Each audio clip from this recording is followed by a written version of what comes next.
We are so thrilled to be partnering with Hinge. Hinge is the dating app designed to be deleted. As you all know, I'm a huge Hinge advocate as I met my partner of almost 3 years on the app. Even before meeting him, Hinge was always my go-to app because I met more relationship-minded people here and had some great dates. Clearly, I haven't been on the app for a little while, but I re-downloaded it to check out some of the new features. One that stood out to me was the voice prompt, my best friend's take on why you should date me, where your friend can hype you up. Not only does this make the profile creation less daunting, but it's not always easy to see your own green flags. So to test it out, I asked Yue some fun prompts to get her take on what I could put if I was dating again. So the first one, how long have we known each other? What was your first impression of me and how has that changed? Julie and I have known each other for almost 10 years. My first impression of Julie was that she's very social, but I've learned that she has a lot more depth to her beyond the social butterfly that she is. My next prompt, what do you think are my green flags? I would say she's deeply loyal. She believes in love, curious mindset, and she is fearlessly ambitious. And then last but not least, what kind of friend am I?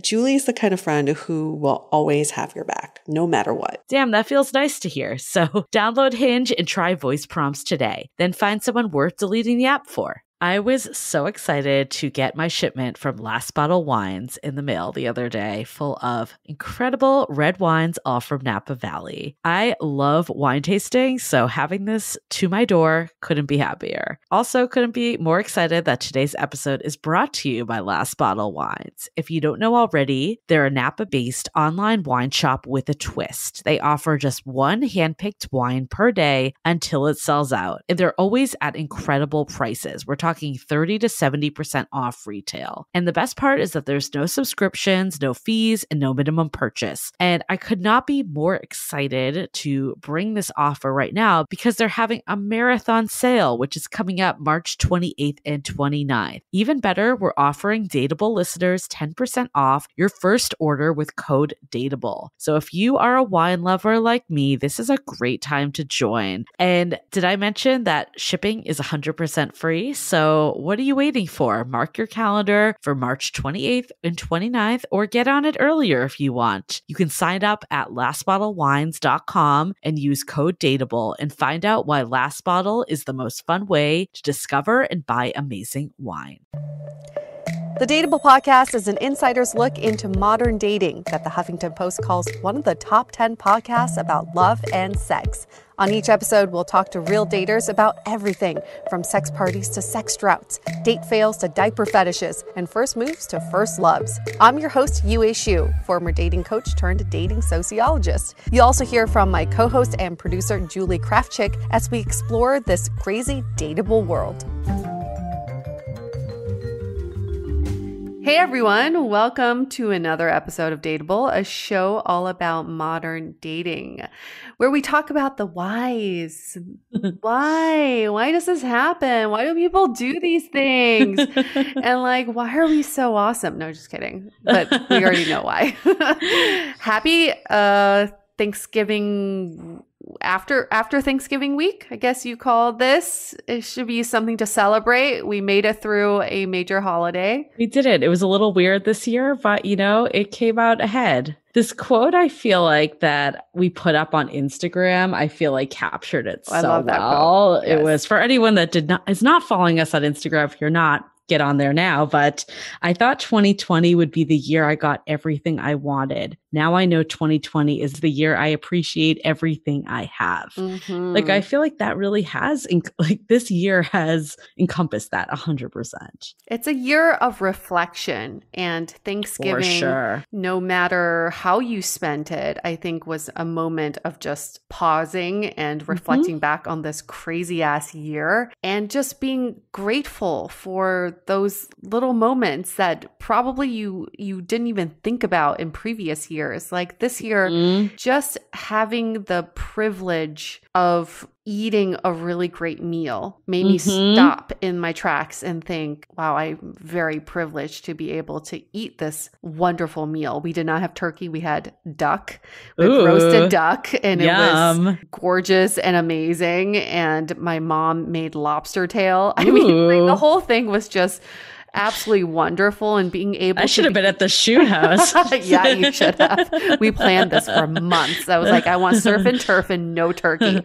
My mom is incredible. She's an incredible cook. But being able to spend the time with my parents, we drove down, my boyfriend and I drove down to LA or to SoCal from NorCal.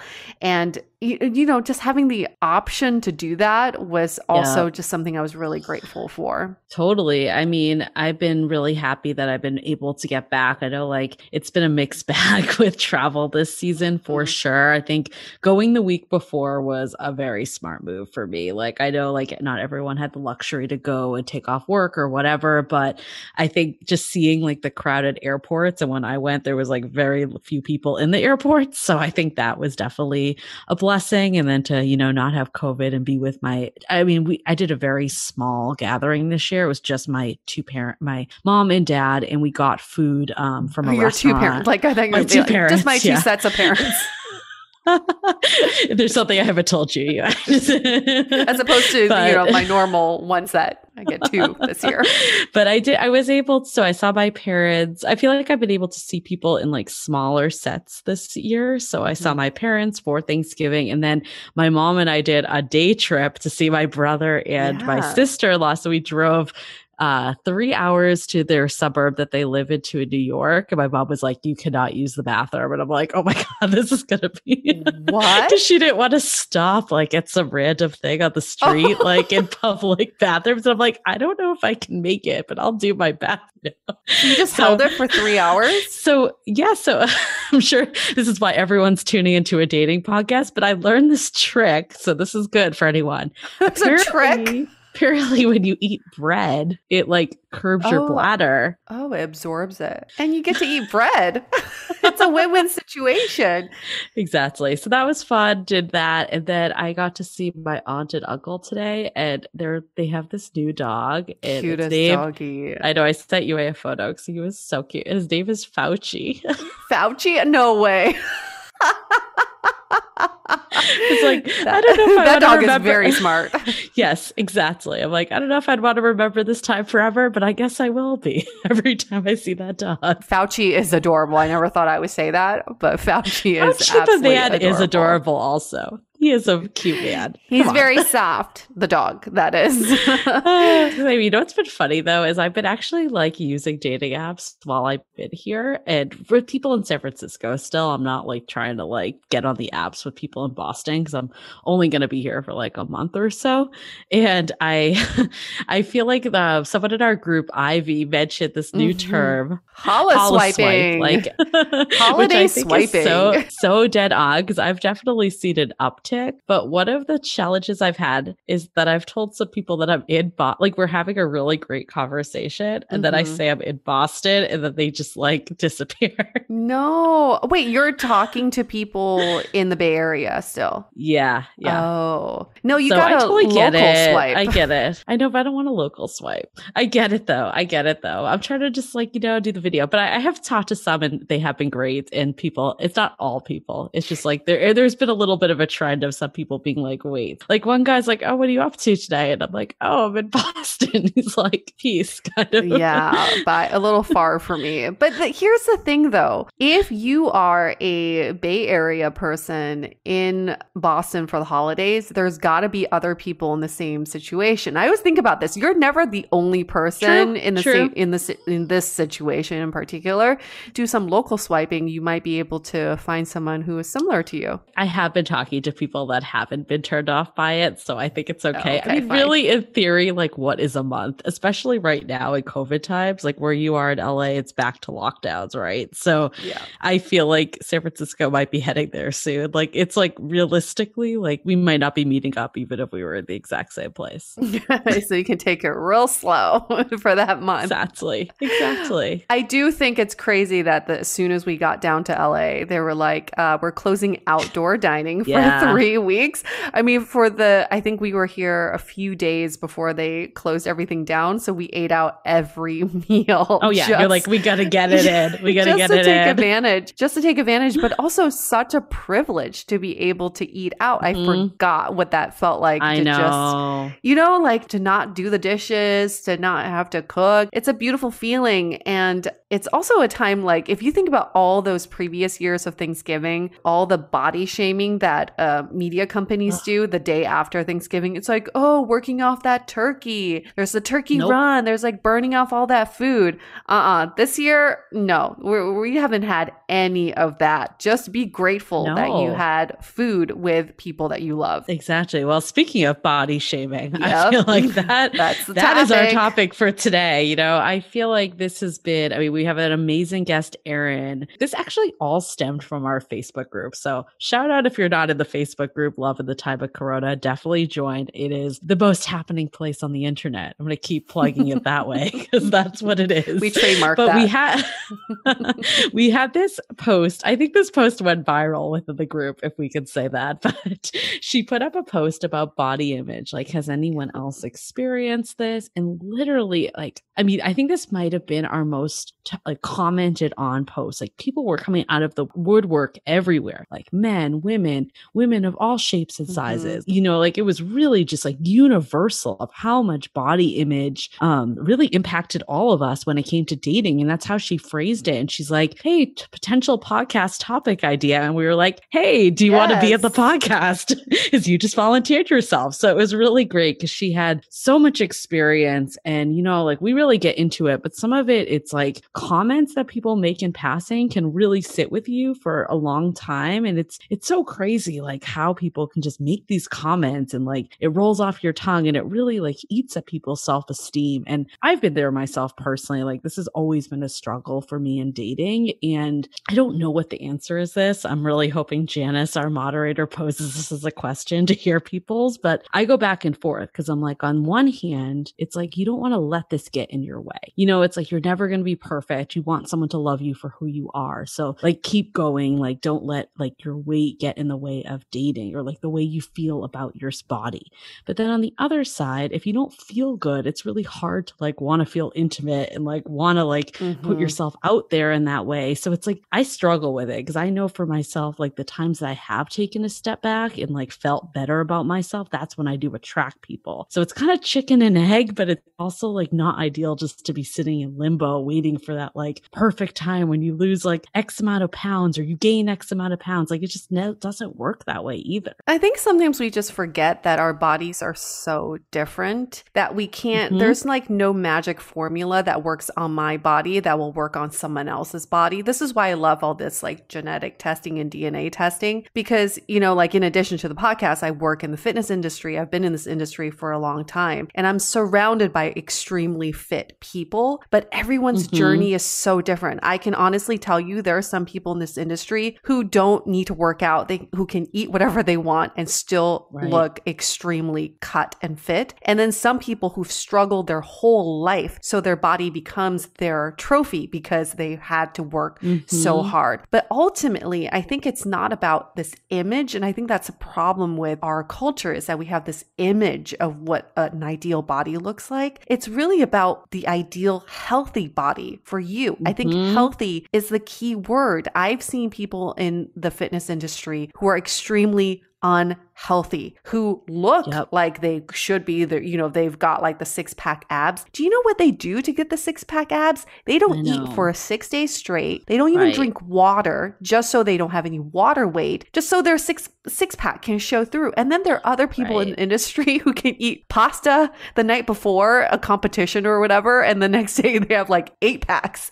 So it's you can see it as unfair, or you can see it as, I just need to think about like, what's the best for me and my body. Right. And I think it is, a lot of it is like, we say this about everything, but it is mindset shift. Like, I know I'm never going to be like a size 0. So it's like, I could be upset about that and let that like deter me from dating and think that there's no one that likes my body shape, or I can like embrace who I am. Like, you can obviously make your, like, get in the best shape for yourself or the healthiest for yourself. But at the end of the day, like, a lot of it is just your own, like the way you process it. And I think that's really great in this this episode too, is Erin talks about a lot of the work she did to just come to terms with who she is and like see the beauty of who she is, because she truly is a beautiful person. And she also, as a plug, has this amazing podcast called Accidental Badass. And a lot of this was fueled by like some of the stories she said in this episode is shocking to me. Like, I have not heard of people getting this much like blatant, you know, like criticism for their body type. Like, it's crazy. And just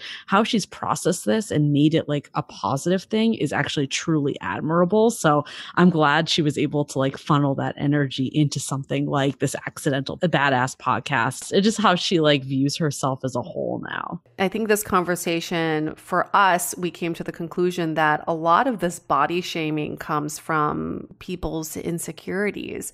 And, you know, I don't know if this is a controversial topic to bring up or not, but we did have to kick out someone from our Facebook group who did exactly this. There was a, someone posted something about just, you know, getting over like kind of body image issues when it comes to dating. And this man posted this very inappropriate comment about how he said when he felt the most insecure is when he went for women who were plus size or something, right? And that he felt it was really fucked. It was really fucked up, and how he thinks that like with people who are more confident that they wouldn't do that. It was really, I don't know if he was trying to do like a backhanded compliment. It was definitely very insulting, and I'm glad we kicked him out of the group. But there are still people who think like that, who let their insecurities drive these thoughts of like, what's the perfect body? Right. And I do want to say he was not a dateable listener. He was a friend of someone. So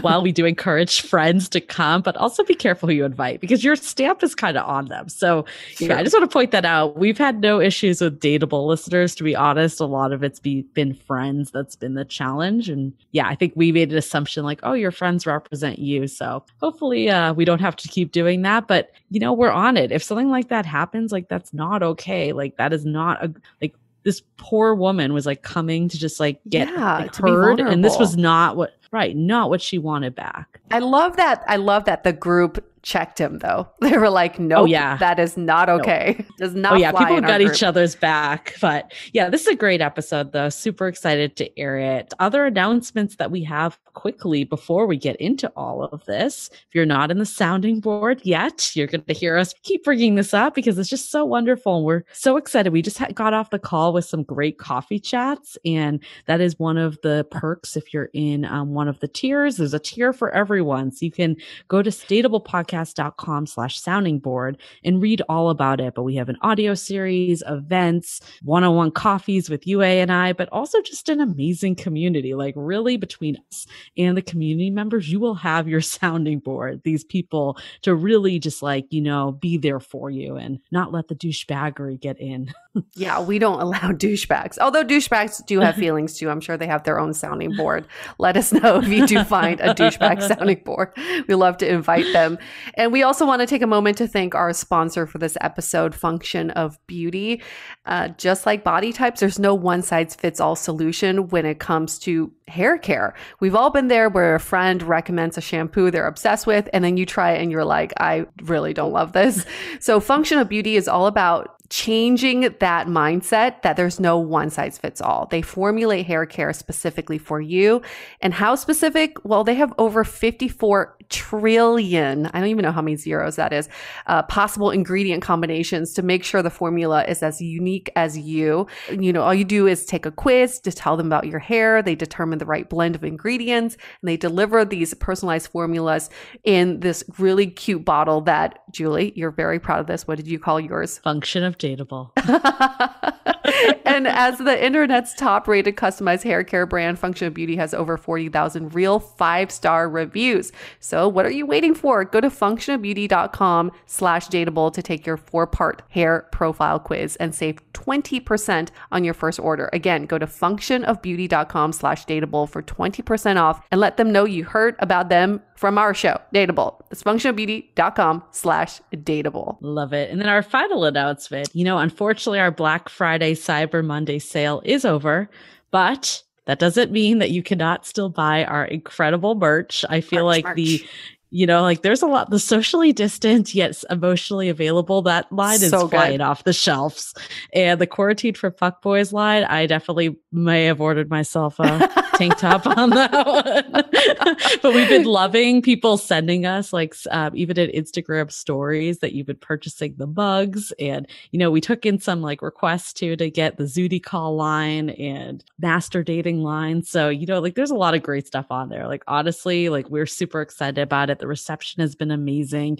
We can't wait till you guys start receiving your items. So if you did already buy, definitely post in your Instagram stories or on Instagram about your merch. But if you haven't bought yet, you can go to dateablepodcast.com/shop. And if you're a sounding board member, you get discounts all the time. You don't have to wait till Black Friday, Cyber Monday. So another reason to join the sounding board. Our merch line is like the progression of a relationship. Like we're just starting out. If you're like, I'm sort of committed to these girls, you get a sticker, right? And then the next step is like a mug, because now every morning when you drink your coffee, you think of us. And then the next step is maybe a fanny pack, because you're like, okay, I'm carrying stuff. Like I trust these girls to hold my important items. And then the final step is like the loud sweatshirt. You know, yeah, quarantine from fuckboys. Quarantine from fuckboys. Loud and clear. That's when you know you have an exclusive relationship. You are committed to us. That is how our merch store works. It's the evolution. What is more committed? Quarantine for fuckboys sweatshirt or DTF mask? I'm not sure. Oh my, DTF mask. That's true. If I saw someone in the DTF mask, I would 100% approach them. People are always asking, like, how can people approach me in real life in COVID? We gave you like 10 different merch lines. Socially distant yet emotionally available, right there. I may have also added that to my profile too. Just saying. Now we just need a shirt that says COVID negative to go along with the DTF mask, you know, just to double reinforcement might work out well. Just saying. And of course, like obviously there's so many ways you could support us, you know, by either joining the sounding board or purchasing merch. But also, we totally get that people, you know, are struggling with COVID. So if that's not in the cards with you right now, like tell a friend. That's another way of like giving back to us. Leave us a good review. We always love the good reviews. It helps so much. It helps us get those great guests. So there's other ways to give back to if you've been listening to the show for a long time. And a great episode to tell your friend about would be our last week's episode that was all about turbo relationships. People really love this episode. So good. So many people have been in turbo relationships. And we went through this whole story of a turbo relationship and came through some breakthroughs. I think that was the most important part. Like, how do you learn from these turbo relationships if they don't last that long, but they go so deep and passionate, which is also the inspiration for Would You Rather for the week, which was, would you rather? We're bringing it back. We're bringing it back, people. Yes. Every once in a while, we will. Would you rather be in a passionate, deep, but tumultuous relationship for 1 month, or a stable, caring, yet stagnant relationship for 1 year? And there was a lot of discussion in our Facebook group about what the word stagnant means. I thought that was really interesting. People got very fixated on this word. We had to bring out a definition, but some people were saying, like, is stagnant just comfort? Is stagnant just no sex? Is, you know, like people had their own definitions. To me, stagnant just means the relationship is not progressing. It is just at a standstill. Ooh. That changes it a little. Does it? Does it change? I think okay. Because I think the stable and caring were the words that people were drawn to for the 1 year relationship, but the stagnant is that's a wild card. So what is your response? Oh, this is so tough. Because I think like when I thought stagnant originally, I thought it was just like kind of like boring, but not like it was still progressing. Oh, this is tough. I think I was originally going to say the opposite. So I'm actually flipping on the fly now that I've gotten some more insider's info here. But I think originally I was like, I'm so done with like that 1 month one that really like kind of like gets you excited and then fucks you over essentially. Cause you get like, you build this like future and like all this stuff and then it doesn't happen. But if we're talking about a stagnant relationship, in theory, you've actually invested more time into it and it's not going anywhere. So I think I'm going to actually go with the 1 month. I mean, I prefer neither, but if I'm going to waste time, I'd rather waste 1 month than like a year and like think I have a future that's not going anywhere. Yep. What would you do?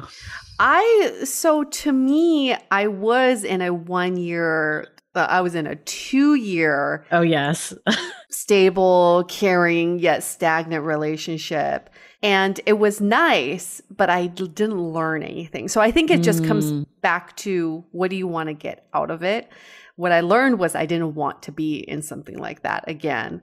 So I would choose what you chose. Is I rather learn as much as I can in 1 month than not have many learnings in 1 year.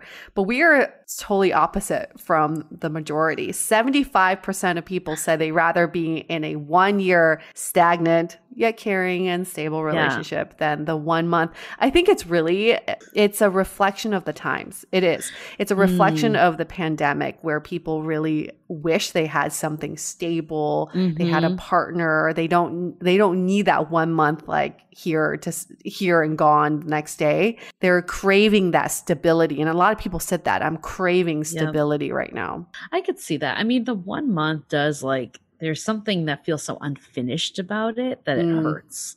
I think it's like if stagnant wasn't just not going anywhere and it was just not like super exciting, I would have picked the 1 year and hands down. Yeah. But the idea of it just not going anywhere for so long, like knowing that and opting in is troublesome to me. Yeah. You can argue it either way. Totally. And then of course, a lot of people said, I'd rather just be single if those are the two choices. Of course, but that's not how would you rather works. How many times do I have to tell you guys this? Everyone, it's so funny, people's reactions to you when you post it. They're like, why would you post this? It's like, it's a game of extremes. They're like, I'd rather just lock myself in a room by myself and be single forever. I'm like, I'm sorry. It was just like, hypothetical question. Maybe there should always be a third one of lock yourself and be single forever. That is a really good idea. Could be like the wild card, you know, they could always pick that if you really don't want to do it. But. Yes. Or be like kidnapped into a cult forever. Shout out to Yue's ex though, who I saw on the street and definitely ignored me.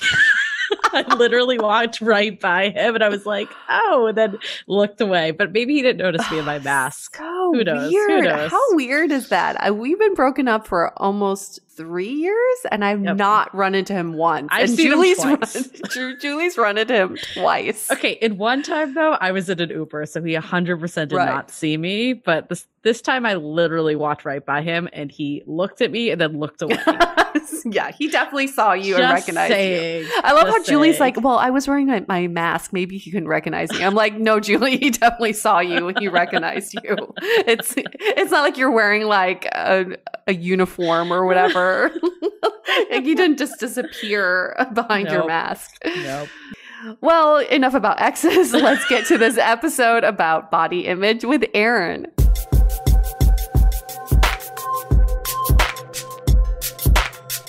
How much has body image played into your dating and relationship life? That's the topic for this episode. And it happens to be one of the most popular topics that was brought up in our Facebook group that Erin, you posted about. Yes. Had hundreds of comments and likes and emoji feedback. What was the most fascinating about that post was we had equal number of women and men who chimed in about how body image impacts all of us, no matter our size, our height, our age, our gender, our ethnicity. I mean, it really doesn't matter because it is one of those things that's so personal that we are all insecure about, or we have some sort of blocker about. And so I think it's great that we're taking the time to make an episode just out of body image. We previously had a guest on named Natalie who we talked about body image with, and she wrote a book called Every Body Beautiful. And it's about time. It's been a few years. It's about time we bring it back and really hone into what does it mean to have this relationship with this image of body image. And how does it affect your relationship life? Erin, how are you? Are you staying warm in Chicago? Yes, I am staying warm, thankfully. I stocked up on sweaters. It's like every year you have to add 5 new layers. Yes, I'm staying warm. Well, you're so used to it because you've been in Chicago since the age of 13. You're 44 now. So basically, all of your life you've been in Chicago. You're pretty much used to the weather. And it looks like you're taking a dating sabbatical. The narrative that you have in your head is relationships have failed in the past because of your body type. Tell us more about this narrative and why do you think it plays out for you like this? So that is a big bag, lots to unpack on that. When I was growing up, my father, I was 12 years old, I remember it vividly. He just unloaded on me some very crappy stuff. And I know now as an adult that was his issues, but he would tell me, if I didn't lose the baby weight, I was never going to be lovable. No one would love me. In those words, like that explicit? Oh, that explicit, yeah. And how old were you when he started saying this to you? So yes, I was 12 years old when he started to say that. It just stuck in my head. And, then I got into my 20s, he's my ex-husband now, but met my ex-husband. And even when I was married to him, there came a point in our marriage where he kind of repeated the same thing that my father had repeated. I'm not attracted to you. I don't want to take you places because I find you unattractive. And then he asked for a divorce, and that was 7 years ago.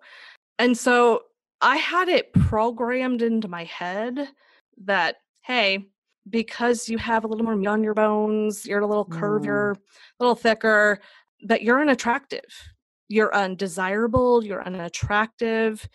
And for the longest time, we're talking a long, long time, a lot of therapy, a lot of stuff, I believed that the reason why my relationships didn't work out was because my body was unattractive to the men that I went out on a date or dates with. Wow. So I feel like to get that message from that early of age, from a male figure, like I definitely feel like growing up, my mom was always like, watch what you eat, blah, blah, blah. But I think having a male figure explicitly say that has definitely got to, get in your head with it. And then you said all the way to your ex-husband. What about in between that? Like, how did this play in with other people you dated along the way? Or were you not dating that much? Yeah, I was not a nun, any stretch of the imagination. To me, my interpretation, and again, where this narrative, the programming that I had in my head and the narrative that I had was when I would meet people and, over text, over phone calls, they would say, and these could be blind dates, these could be apps. They would say, you're great. Oh my gosh, I love your energy. You were so awesome.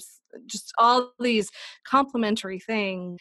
And then we would meet up, or, we'd meet up, we'd go out on a date, or sometimes a couple dates. And it's like, yeah, I like you more as a friend. I heard that so many times. Even people I met, organically. I have, a list of just the guy friends who are like, oh my God, yeah, you're a great woman. I love having you in my life. I'm just not attracted to you. And in my head, it's just like, it's because they don't like my body type. And I can step back from it now and see that that may not have been the case, but I heard it so often.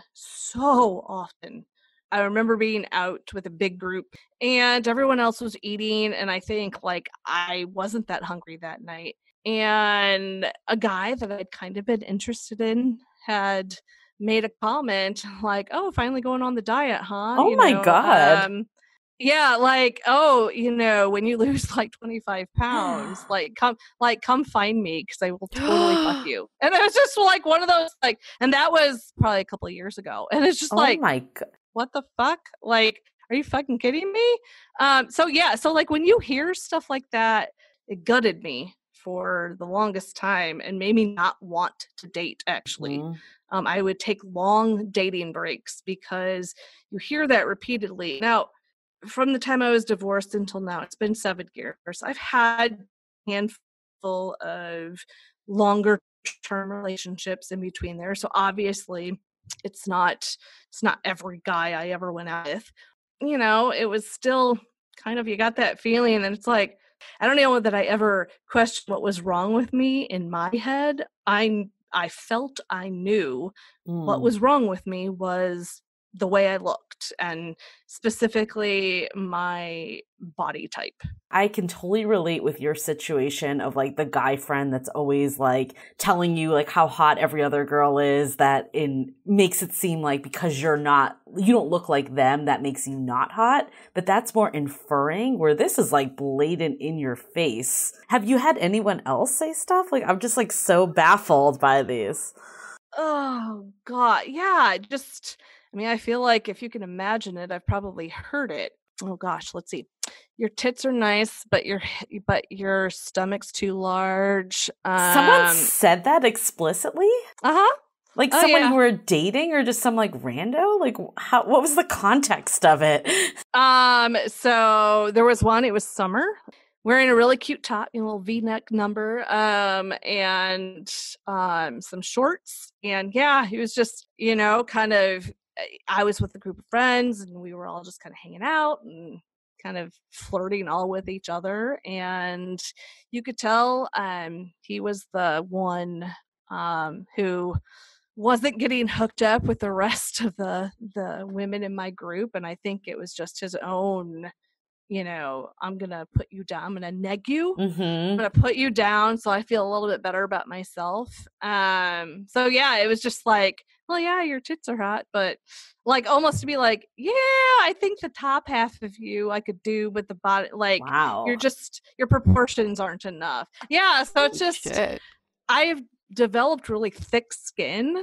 I mean, no wonder you have this thought goes through your mind. Like, it's hard not to. And that's pretty natural.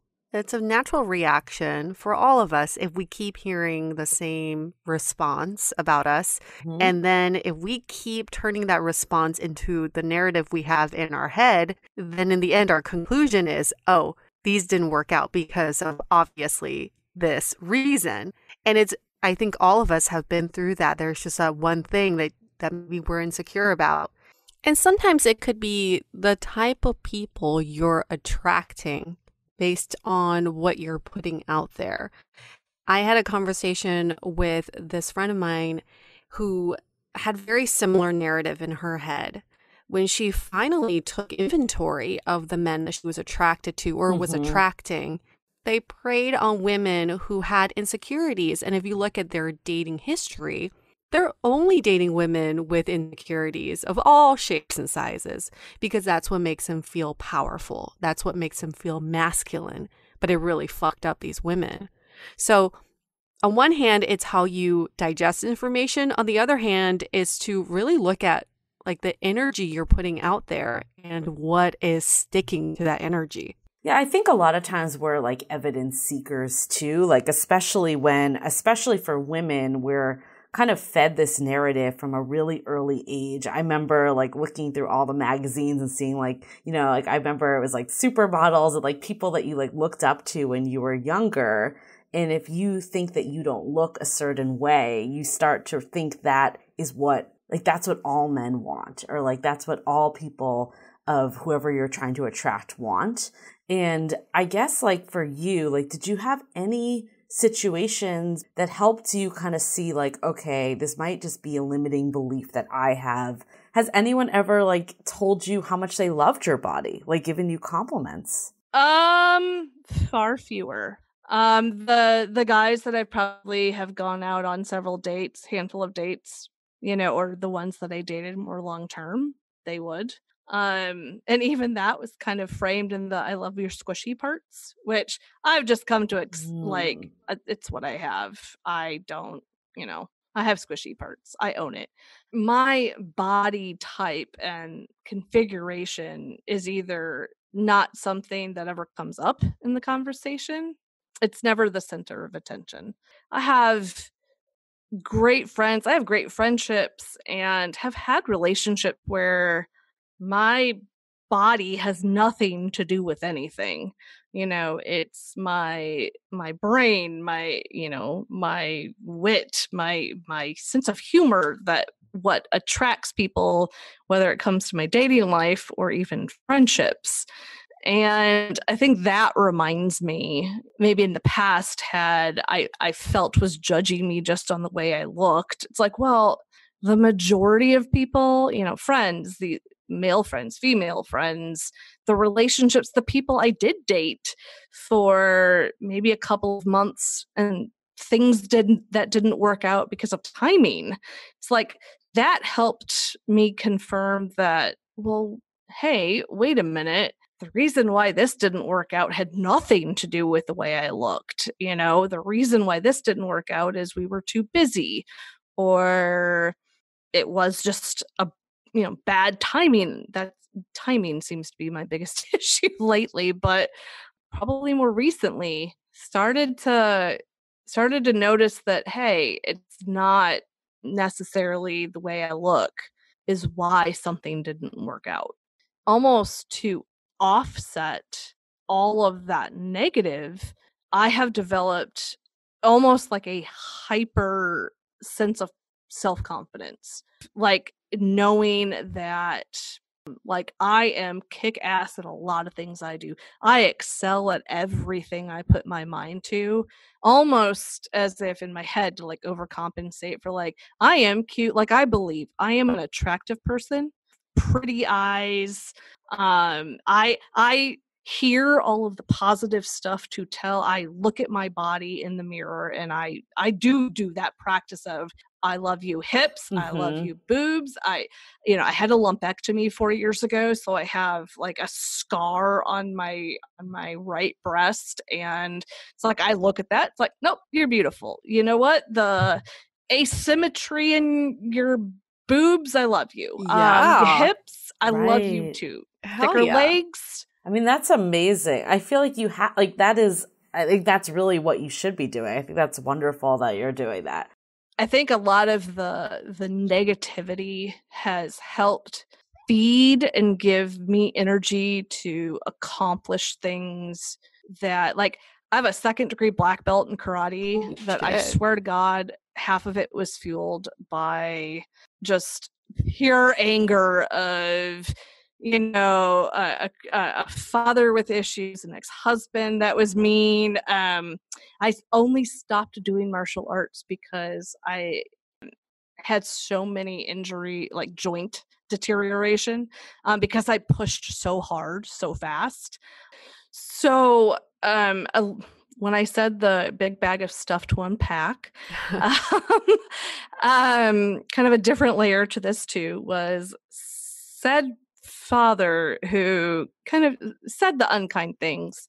He actually died earlier, about a year ago. It was very sudden. It was very shocking. Well, it was sudden to me. I didn't know he was sick. It kind of broke me open, for lack of a better word, because it's someone who had an estranged relationship with for the last year and a half. Didn't get to say goodbye. How his death was handled was very mysterious and still a lot of questions. And I bring all of that up because the lack of closure, the lack of getting to say goodbye, just the general lack of anything with this man who had such an impact just made me so sad. Like I had a hard time with the grief process. Very early on in the year, sought out counseling. I've seen therapists for most of my adult life for various issues, but early on in the year, that was something that I knew I wanted to get a hold of and deal with my grief appropriately. And a constant theme that came up was throughout my whole life, not just dating, but that I'm not enough, that I'm not pretty enough, I'm not this enough, I'm not that enough. One of the things that came up within that was the how I look and the dating aspect. And my therapist, very wise, pointed out there are plenty of women your size, larger, thinner, what have you, that have very loving relationships. And to work on, don't always isolate that is the reason why. Don't focus so hard that is the reason why.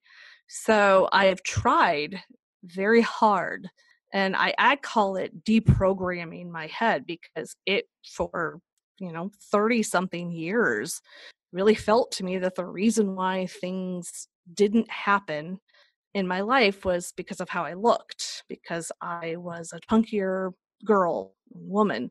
And so that's been a huge part of it, is working on kind of removing that narrative, that programming in my brain that said, like, yeah, there were other factors at play.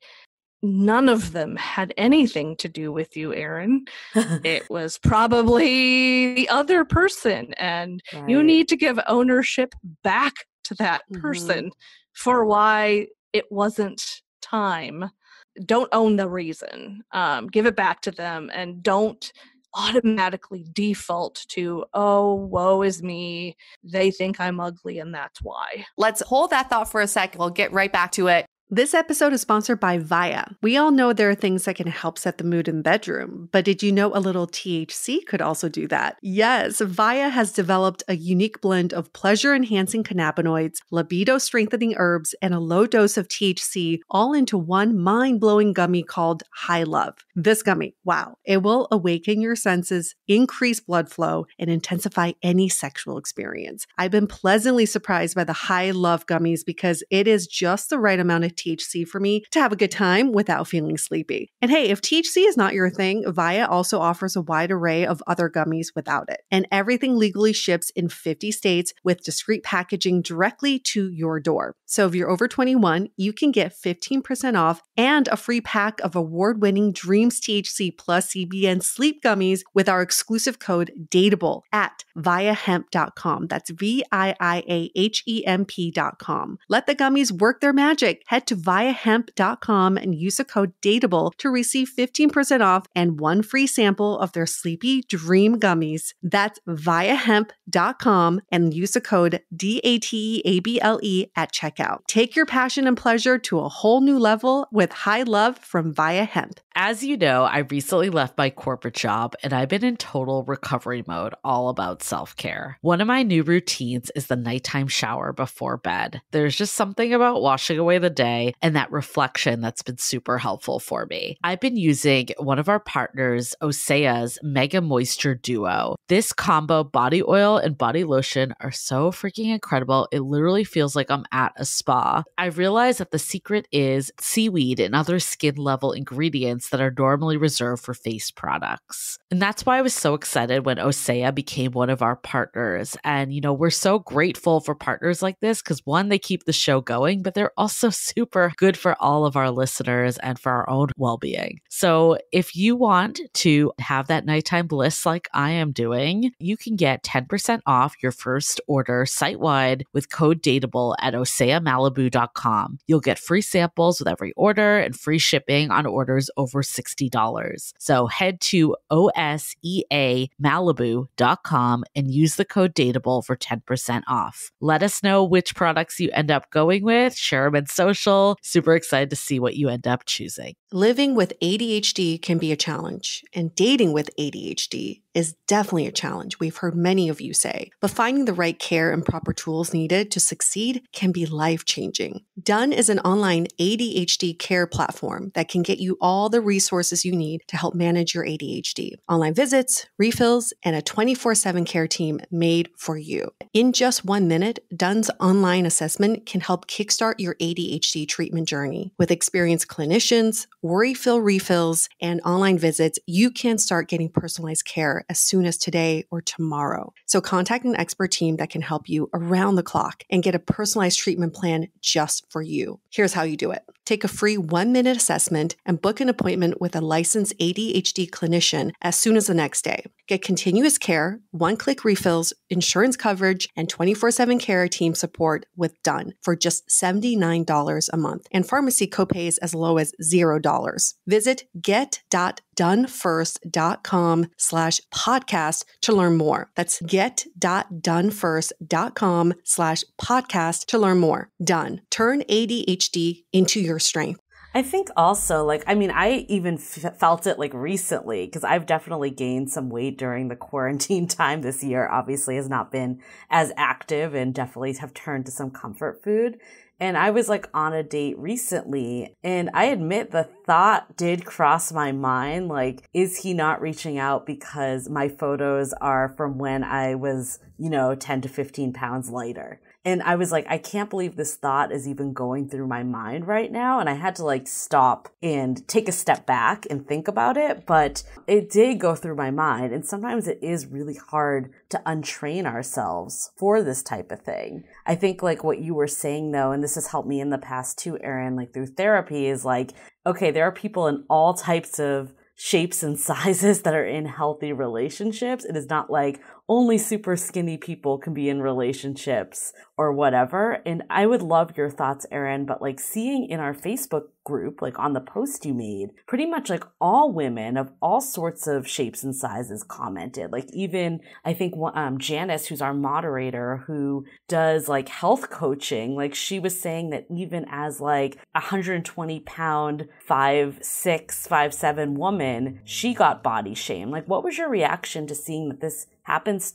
Everyone experiences it in some shape or form. Yes. The response in that Facebook group to that post, it was eye-opening and refreshing, almost gratifying to see, wait a minute, I'm not the only one. I mean, I figured I wasn't going to be the only one who, maybe put thought behind how body image would impact my dating life, but to see the varied responses, how hair is styled, what their body is like, what they've been shamed for being too thin or perceived to be too thin. And that's the women. Once some of the men started to hop aboard the conversation, it opened up a whole new way of looking at things, and the way, men have tended to be judged. Women will say, oh, I won't date a guy under whatever. I'm 5'4", so my height requirement is, 6 feet though is usually the deal breaker. Yeah, I'm still unreasonable. It's still unreasonable, or he's too hairy, or he doesn't have enough hair. We're hearing men chime into this conversation because this isn't just a female issue. Body image isn't just related to women.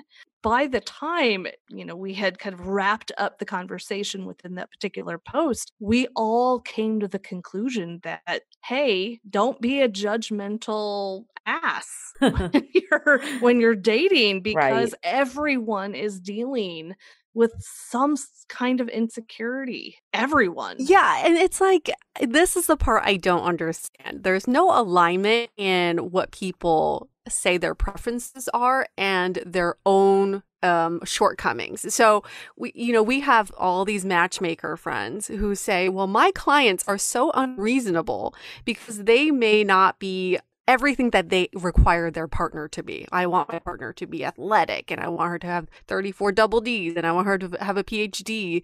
But at the same time, I'm not working on these things myself. Right. So that's another way of looking at body image and just personal image that is just we keep casting other people. This is what I think. This is the movie we're all in, and we're casting characters. And at the same time, we're casting ourselves into these roles that aren't fit for us. And it goes into this conversation again, Erin, you brought up hair.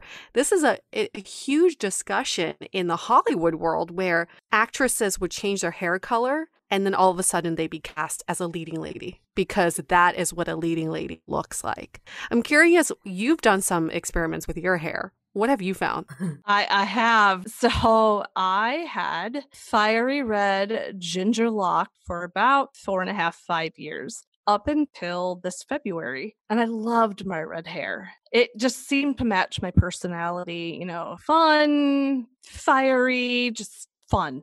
And I loved it, but I felt like I got so much negative attention. I mean, I got great positive attention when I would be out on the street or shopping or out at a bar back when you could be at a bar.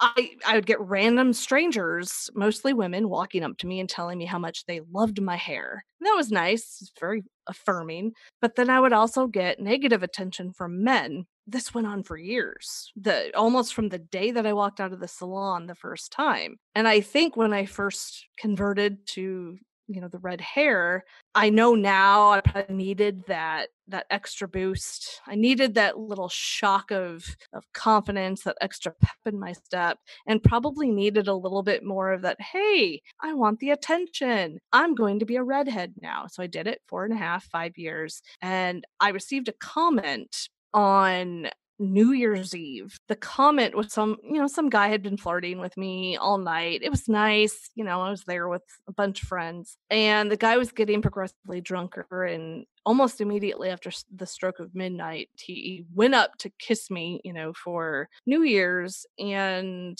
I let him peck on the cheek, and I kind of pushed him away, and he comes back with, oh, come on, don't be a tease. Come on, come back to my hotel room with me. I've always wanted to know what it would feel like to fuck a fiery redhead. Come on. Oh.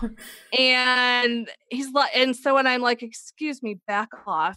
He's like, come on, you ginger bitch. Oh my Come God. on and suck my, and I won't fill out the rest. Use your imaginations, but that became a defining moment for me. I'm not so sure that this red hair is working in my favor anymore. And I started to wonder and actually researched a little bit, searches on red hair and its impact, dyed red hair, on its impact of dating and perceptions people had. And then I also look like from a professional standpoint, because I also heard some things professionally that I was constantly referred to as just the firecracker at work, the wild firecracker at work. And once I came to this decision that, I had a hair appointment coming up in February, I was going to see, can we throw like a brunette rinse over the red? What would that look like? And so the guy who does my hair, we did it, and it looked really cool. And I remember going out to a bar, meeting my friends that night, and some people didn't recognize me, and my whole family, because I went home that weekend for something for my family, and they're like, oh my God, I love it, you look like such a different person. Because that was probably a month before things started to shut down. When people did see me, even people who have known me for years, even coworkers, had made the comment that I now suddenly looked so friendly and approachable and nice and sweet. And nothing else changed except for your hair. And nothing else changed about me but my hair color. And I will say, I have stuck with the brown hair. I love it so much now. It feels more me than the red hair did. And over the summer and into fall, when I have been on dating apps, I have seen some guys that I matched with before. And there were a couple of guys who I'd actually met off of dating apps. So I rematched with. A couple of these guys had made comments seeing me with the dark hair, the brown hair, saying like, what happened? What happened to the red hair? You were so fuckable with the red hair. Oh my God. Now you're just blah. Ugh. And so now the hair color, and I remember at the time my belief, and now I stand by this even more, is changing my hair color. Basically, I do blend in more. I do with my brown hair. I don't stand out as much as I did with the red hair, but now I thankfully, I have to talk and exchange and communicate, and I'm not just sticking out with the red hair and people are making assumptions about me. It's here, let's have a conversation, let's communicate. So yeah, it's been very eye-opening just to change my hair color. So I had a therapy Zoom. It's the first time my therapist had seen me with my haircut because, you know, I've lost track of time on hair stuff. She's like, you're absolutely glowing, like that haircut. And something that I was so freaked out about when I got it, I'm like, oh my God, it's gonna make my face look so pudgy and blah, blah, blah, blah, blah. And like when I've gone into the office, when I saw my therapist, she's like, no, you're glowing. Like that is the hair. And it's just one of those like, you know what? I feel like I am. Like I finally, I think like what quarantine did was made me focus on all of these things, all of the stuff I needed to unpack and find peace with. And just like, yes, this is, you know what? I'm not going to let all this other stuff that's been cluttering my brain for like all the crap I had heard clutter my brain so much. And just, it's very chic. I love that. Very chic. I love that because I feel like sometimes too, like you think like, oh, I need to lose like 10 pounds. I need to lose 15 pounds. But sometimes it's just the mindset reshift. Yeah. Is exactly what you're saying, that you feel confident. You feel good. Yeah. And I think the thing that when people dole out the negativity, I think what I found what shocks most people is how I come back with like, well, I think I'm like, that's nice that you think that, but like, I don't. I think I'm blah, blah, blah, That's blah. great. And yeah. I'm wondering do you think this is more of a generational thing too? Because like, I feel like the way it's at least held me back has been more in my own head, that I'm like, oh, I'm not getting as many matches as I probably would if I was like a size 2 or something. Like that's how it's played in for me personally. And I personally have never had like this much or heard of that much like blatant conversation. I know another member of our group who's also in her like mid 40s, Janice, mentioned, the one that we brought up earlier, that like she had men being like, oh, I only date models, like even you at 120 pounds like are too much or whatever. Like, do you think this is a generational thing? Because I feel like men that are even younger like would never dream to even say something like this, at least out loud. I don't know what you both think. I don't know if it's generational or if there's a certain subset of men in their mid 40s that are just assholes. And I say that because Janice and I are around the same age, and I will say I am one of those people who will date outside of like the 10-year age range. So, you know, I've been a cougar and I have been the much younger one in relationships. I have only heard this kind of, you know, vitriol from men around my age. So in mid 40, and I don't know if it is best guess is they're angry from the marriage that didn't work out and they're pissed off about something. This is their way of letting their anger out on women who otherwise did them wrong. And I could be wrong. I could be completely off base, but I've only ever heard kind of a certain age group of men seem to say this stuff. It's like, yeah, like who pissed in your Cheerios, fellas? Because it's unnecessary. I think it goes back into the evidence-seeking mindset. I do believe there are a lot of really great men in their mid-40s, but it's these men, unfortunately, who stand out. And the more you look for that, the more they appear. We can maybe blame it on generations, but I would also say these men have gotten this way because they've gotten away with it. That women haven't stopped them or chirped back and said, no, that's not right. They just keep steamrolling until someone stops them. And unfortunately, these men are just, you know, they're kind of like a lost cause if they've had this happen to them for decades, you know, that they've gotten away with it. But I'm just floored that you have not been, Erin, you've not been with someone who celebrates your body the way that you do. And I think we can do all the self-work we want. We can love ourselves the way we want, but our partners should also celebrate everything that is you. I keep thinking of this movie, I Feel Pretty, with Amy Schumer. Yeah. You know that movie? And I love that movie because regardless of how other people see her, she just sees the hottest girl ever. Yeah. In the mirror. But so does her partner, you know? Exactly. And she's like confused when other people don't find her attractive. She's like, I just don't understand it because in the mirror I see the hottest thing ever. And that's what the partner should be doing as well. Like the partner should celebrate every inch of you. The reason I say the generational thing, and I still kind of do have this as a hypothesis a little, I agree it's not every man in their 40s. I'm not going to like blanket statement that. But I think this day and age, like what you were saying, Yue, they got away with it. Like I think back, like when this behavior starts to fester, I think there's a couple things at play, like the magazines that we were all exposed to back in the day, like Cosmo for women, like or what's some of the men GQ, ones? Men's Health, Maxim. That's the one I was thinking of. I feel like they just Maxim was. I remember I used to read Maxim to like try to get into a male mindset. Yeah, me too. To, like, I subscribed. But I think, yeah, me too. But it was so toxic the way they viewed women. So I think that's why I think of like that generation picking this up more, just because of what they were exposed to. And I think current day women would not stand for this as much. So if a man said it, like we put up a video, I put one up in our Facebook group that I thought was amazing. It was on TikTok and it was like this guy basically being like, how can you tell a woman to like lose weight so they can become more healthy? Yeah. And at first I like rolled my eyes and I was like, ugh, what a douchebag. Like, I can't believe he's going to go off on this.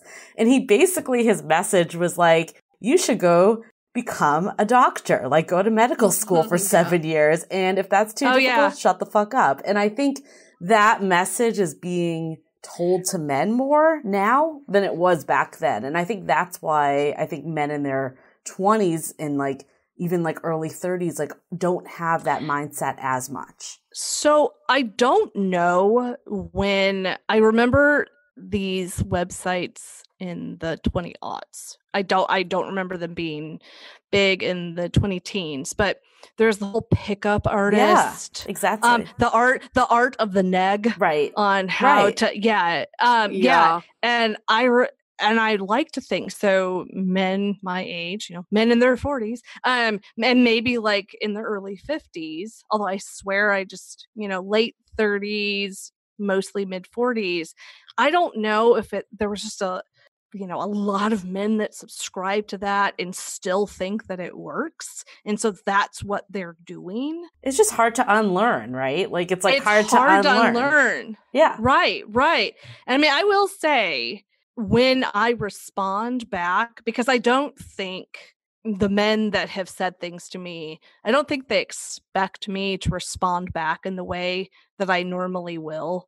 And I've actually seen it's almost kind of funny. I have friends who love to go to bars or went to bars with me to watch how I would respond to men who would do that kind of thing, because I will say stuff. I don't care if I piss you off because you were mean and you were cruel to me. I will respond back, and not necessarily in a sweet, gracious, kind, angelic manner. Like I will, I'll say something. And my friends have, there was a time they'd love to just sit at the bar and watch me respond back and just walk away and like just see the responses on the guy's face, because you can tell the guys don't expect to hear me, telling them something. So besides like fighting off, because I think that's like, obviously it's great that you clap back and you say stuff, but I don't think that should be on you ultimately, right? Like, so how would, like, I know you talked about it a little earlier that therapy was a big part of gaining that confidence. Like, what advice would you have for someone else that's dealing with this? Like, and you haven't had that positive reinforcement, at least in a very tangible way. Like, how do you still see yourself in the limelight that you should? That is such a good question, because I know for me, I have apologized to my younger self. I've written myself the younger letter to say, I'm sorry, I wasn't there for you. I tell myself, my body every day, and I believe it. I truly believe it, that I am a beautiful person inside and out. And for other people who might be struggling with it, I guess that would be my thing, is believe it. Look at yourself and find all of the beautiful parts inside of you and outside of you, because I refuse to believe that, we are all beautiful inside and out. And to find that. My other thing would be, and this is kind of an external way of looking out, but be an empathetic dater. This almost goes back to what we were talking about earlier, that with the we look for things that we ourselves don't have. And I know when I see conversations about appearance and apps, and I think it's something that just guts me and makes me feel sad about dating apps, is how appearance based they are. And to me, I really do try and look. Maybe it's a Pollyanna view of things, but I really do try and get a sense of the person and not just their appearance. I think because of how I have been talked to, or because of my own things, my need to my celebrating myself, I want to do that to other people, and with men out there, celebrate accomplishments, not just the way they look. So I try to practice empathy. I look at someone like, are you a good person? Are you doing stuff to make the world a better place? Or are you just showing up because, hey, I'm hot and I think I'm hot stuff and that's it. That's all I have to offer the world.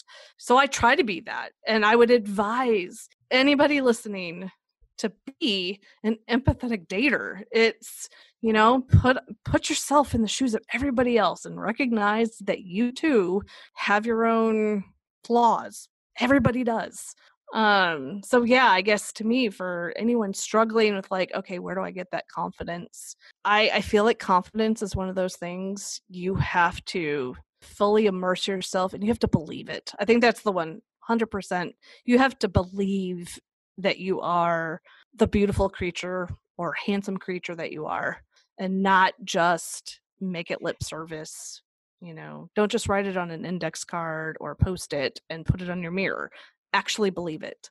Yeah, believing is the hard part, because before you believe in something, you have all these doubts in your mind. So I think that's like the biggest hump to all of this. To just having confidence in general is truly believing. But I think step number one is being open to believing that you are this beautiful creature, just being open to the idea of it. I think something you said, and both of you, when you're bringing up the generational topic earlier, just made me think of this takeaway, which is like, I think we have to practice what we preach, and we are all each other's consequences. I think a lot of these men were probably bullied, or they have these insecurities that were brought out by someone else, and they feel the need to make other people feel small.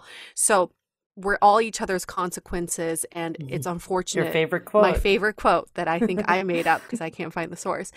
But also this idea of we got to practice what we preach. And I say this because I think generationally, why we see this with men in their 40s and older is that they grew up with this pageant culture where there was Miss America, Miss USA, and it's a bunch of women strutting around for men to comment about their bodies and their hair and their makeup.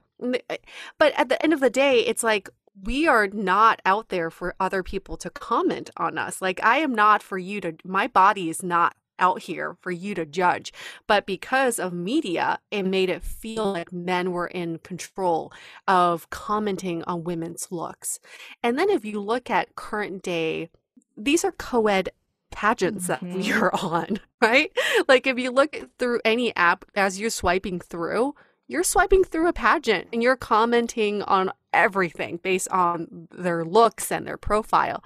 So I think that before we can be confident and also, be with a partner who celebrates us, we also have to be less judgmental of other people. If you find yourself in the thought of, oh, I'm judging this person's height, I'm judging this person's looks or what they're wearing, at least stop yourself there and recognize that you're doing that, because we're just so accustomed to doing that nowadays. And it's unfortunate because we don't want other people to do that to us, so we shouldn't do that to other people too. Totally. I was going to say a similar takeaway. So I guess we're all in takeaways now. But I think the other one I had is the flip side of that is like, I find it really unfortunate that someone hasn't celebrated your body fully. Yeah. And I think we really, no, like I really do. I think like people really should be saying stuff to people because you just never know, like when you say a comment that stings someone, you never know how it's going to affect them. But also when you give a comment that praises them, you never know like the impact that it will make. Like I know for myself, like that, I'm not saying that your whole fulfillment needs to come from other people. Oh, yeah. But hearing it does like put the people that haven't felt that way, you're like, okay, I don't need to appeal to every last person. Like there's some people that find me attractive and that's all that I really need is I just need someone that, you know, truly sees me for who I am and loves what they're seeing. So I think that is really important that as we're all dating is to compliment our partners, like in whatever way, because you just don't know what people's insecurities are. And like especially until you get to that deep place with someone that you're willing to share them, the early stages, that could really make or break how they feel about themselves and also how they feel about you. So I think that's one of my major takeaways. And then the other side is this stuff takes time. Like I feel like I've come to terms with this stuff, but it still creeps up as well. Like, especially I know when I gain a couple pounds, like I'm not feeling my best. And I need to remember that I've had so many conversations with friends too that are like, oh my God, I've gained like 15 pounds. I feel uncomfortable, or 10 pounds. I can't believe it. And I'm like, I don't even notice on you, but I get it. Like, as yourself, I think it's like that line of like, I think someone in the Facebook group said like, I go on this line of like, love me the way I am versus like, should I lose a little weight to be healthier? And I don't think anyone should ever tell you to lose weight unless they're a doctor, of course, and you're seeking out their professional advice, like that guy from TikTok said. But I think if you feel better about yourself, then that confidence is easier to have. So I don't think it should just be like kind of an excuse to just do whatever either. Like I know for myself, like I do feel better when I'm healthy and I'm in a good place.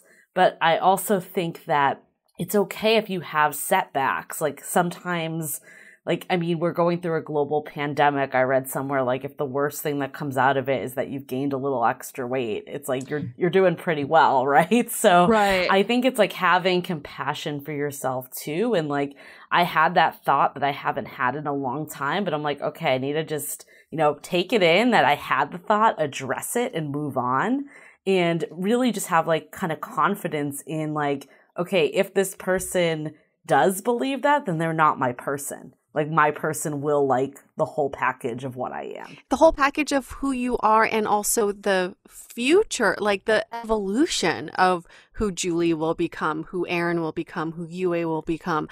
For me, like I struggle so much with aging right now. I'm about to hit 40 next year and I feel everything changing, from my hair to my skin to my body to muscle aches.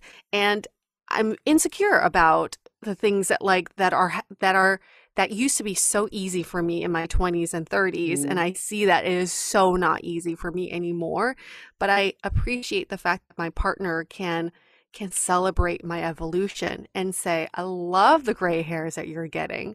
I love that you don't look like a 25-year-old. I didn't want to date a 25-year-old. So it's just like the partner has to celebrate who you are today, but also celebrate who you are tomorrow, and celebrate all the decisions that you make for yourself, not the decisions they make for you.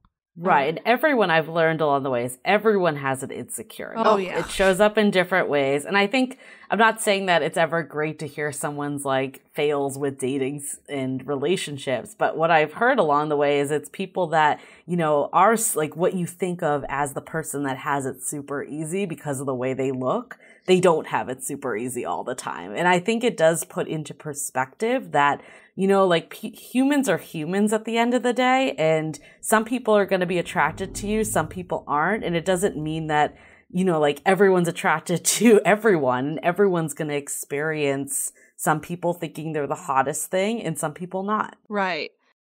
I'm definitely accepting applications for if anyone wants to swing on by my Instagram and, you know, Facebook and tell me that, you know, I'm cute. You know, Single. I'm single and I'm cute. No, I don't know if it counts if we tell you, but yeah. No, and I do when my friends, when even my family and friends say like, you are a beautiful soul, you're a beautiful person. Like I do actually hear that.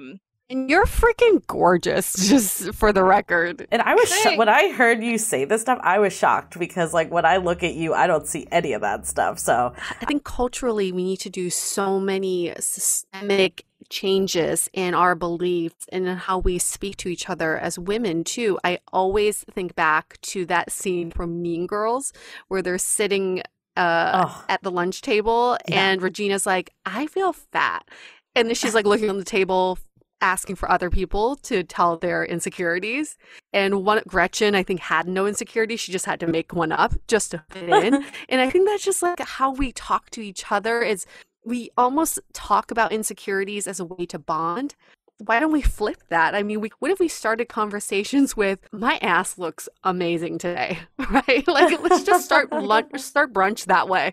Like, my hair is looking so good right now. Like, you just need to just turn it positively and celebrate each other more too. Totally. And I think like I really do hope men are listening to this because I think I've also taken away that I need to be a lot more conscious of men's insecurities. Yes. Like I know we'll make jokes all the time about height, but that can really sting people, like if there is a joke about height, like people making that subconsciously. And like every time a woman says, I only date someone that's like 5'11 plus, like anyone that's under 5'11, like that they're feeling down about themselves. So I think we need to really stop saying this stuff. Like women cannot be upset that men have weight complexes when we have height complexes. Like it needs to go both directions. I talked about this on one of our intros like a couple weeks ago about how a guy led with the height. And I think that's very different than like just being a certain height. And like some guy like commented in YouTube that was like, women should have to put their weight on profiles. And it's like, no, men and we actually shouldn't have heights on the profile either. Like really both of those should be gone. Like why does that exist? But point we've had of having empathy for the other person. And then I think like, I mean, the best relationships I've been in is when I can like openly talk about this stuff with my partner. And I think like that is the ideal of where we go. Like what you were saying too, Yue, of like someone that, like not just hears you, but loves you for what you're going through, but someone you can also vent to about your insecurities. Like I think that's okay because it makes it open for them to also do the same because everyone has them. Amen. Amen to that. That's right. Any other takeaways? I think the other thing is like, if you don't have something nice to say, just don't say it. Like, why? Why do that? Like, how is that helping in any way? I mean, it's just making yourself feel better, but like, make yourself feel better in another way. Yeah. And let's keep each other in check too. If you find that your friends are commenting about someone that's just totally inappropriate, tell them to stop. Tell them it's not appropriate. Because even if it's not to your face, it's still like the energy is out there. Totally. And someone like subconsciously feels it. So and you're perpetuating that culture. Exactly. So hopefully by the next generation, Gen Z is like, what? I've never had anyone talk about my looks. I don't care what I look like. That's my wish. Okay, so this is just a very quick anecdote, but I was speaking to a group of boys like a few days ago, and because they were on dating apps and they wanted my opinion, and all of them are in their like mid to late 30s, and all of them are scrolling at girls who are 22 to 25. And my question to them, very innocently, I was like, why this age range? Wait, how old are the boys? Mid to late 30s. Okay, when you said boys, I thought you meant like 18 for a second. I was like, why are you talking to boys? Okay. Sorry. I was talking to men who were in their mid to late 30s, only scrolling through girls who were in their early to mid 20s. And I asked them why they were doing this. And one of them kind of had to hesitate and think about it. And he said, well, isn't that what we're supposed to do? Is that we're supposed to scroll for girls who are 10 years younger? Isn't that like the social norm? And I had to just be like, hold up. Why is that the social norm? And keep on peeling back the layers on why that's such a rooted image in their head. But I think it goes into this body image thing too. It is when people scroll for, let's say, people who are only skinny. Like, you have to just ask, what is it in your head that makes you feel like that's what you should be looking for? Why is that? Is that rooted from your own personal interest, or just like you feel like that's what society wants you to do? Aren't there studies that like there's higher like porn, people look up porn of heavier women more than thinner women? Yeah. There's I've a heard lot of that those too, studies. yeah. And it's like there's almost something like you're not supposed to do this in real society, but I can do it behind the screen. And that means that their preference probably is actually for a fuller figure woman. So interesting anecdote that hopefully my mom isn't listening. Well, sorry, Mom. She listened to Dateable. And if she does, she is a cool ass mom. Well, she actually, this episode, she probably would, just because it's me. But no, so to that point, I definitely have had several, more than a handful of invitations to have that friends with benefits kind of situationship, because it almost speaks to that, I find you attractive enough to want to sleep with, but not to be seen with publicly. And have you watched the show Shrill? Have you watched that have. TV show? I love that show. It totally reminds me of that. Remember he like made her like climb out the back door? Yeah, it's the porn thing. I've definitely heard that statistic too, that it's like, it's okay. I'm what you actually want, physically, but won't admit to your friends kind of thing. And to that, I just, I think back in the day when I wanted that kind of attention, it's like, oh, this feels flattering. And then I woke up and realized, no, that's not flattering. But yeah. Well, hopefully Ben will have the confidence too to just, be like good with what they're attracted to. Not just like, I need to fit this stereotype or I'll be made fun of. Like, that is a terrible, terrible image that we have. Yeah. My last takeaway is to celebrate all kinds of bodies and celebrate your own body. That, I'm the only person I know who actually celebrates the wrinkles on my face, because to me, I look at it, it's like, well, that's because I laugh a lot. I have laugh lines because I laugh a lot, or I have wrinkles around my eyes because I laugh. Life has thrown me a lot of crap and I still laugh. Or, again, I look and I celebrate all of those things, and I look at other people's bodies, or help my friends, help people, random person in the store. It's like, nope, you are a gorgeous creature. And celebrate other people. That concept might seem or sound foreign or hokey to some people, but I don't think we do it enough, whether we're wanting to date them or they're just random strangers. I feel like we need to do more of gift that random person trying on a shoe or a shirt that compliment, and tell them how cool it looks, whether it's a man or a woman, because I think, as we've said, you have no idea what someone's going through and how much just that small compliment. Or even if you're matching on an app with someone, if you see a shirt or something on someone on an app and you just want to swipe to say, you know what, you have gorgeous eyes. Yes, that's a great color on you. That's such an easy line. It goes a long such an way. Easy line. Yeah. To bring it full circle from the very start is when we were talking about our last guest where we did this topic, Natalie Carey, the author of Every Body Beautiful. She made a comment that stuck with me, that it's like, it's to your point about celebrating your body and loving it. It's that, like your body is like your power horse. Like this is what's getting you through. Like be happy that you can walk down the street. Like be thankful for like what your body is giving you instead of just like being upset by it the whole time. So what I remember about that episode too is that she did pole, right?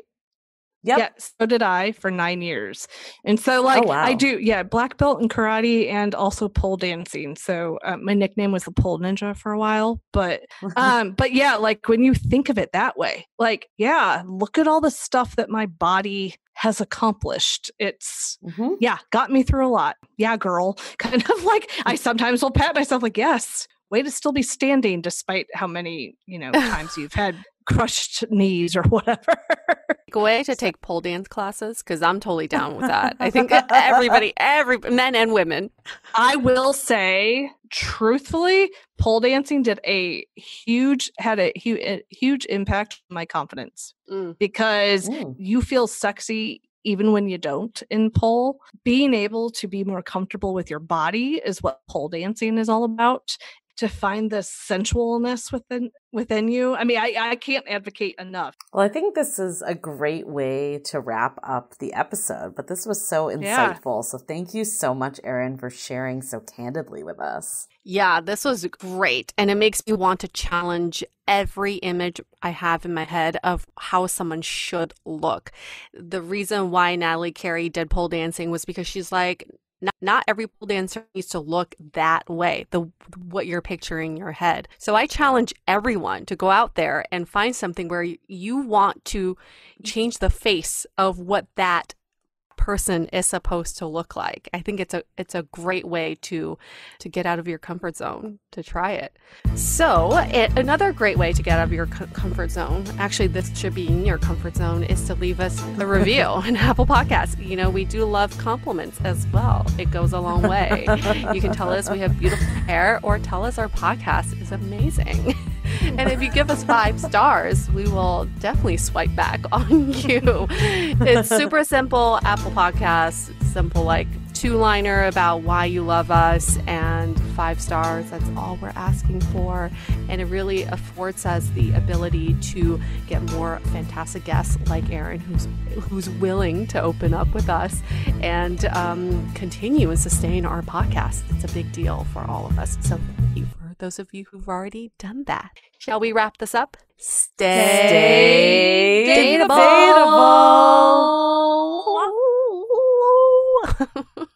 The Dateable Podcast is part of the Frolic Podcast Network. Find more podcasts you'll love at frolic.media/podcast. Want to continue the conversation? First, follow us on Instagram, Facebook, and Twitter with the handle @DateablePodcast. Tag us in any post with the hashtag StayDateable, and trust us, we look at all of those posts. Then head over to our website, dateablepodcast.com. There you'll find all the episodes as well as articles, videos, and our coaching service with vetted industry experts. You can also find our premium Why series where we dissect, analyze, and offer solutions to some of the most common dating conundrums. We're also downloadable for free on Spotify, Apple Podcasts, Google Play, Overcast, Stitcher Radio, and other podcast platforms. Your feedback is valuable to us, so don't forget to leave us a review. And most importantly, remember to stay dateable.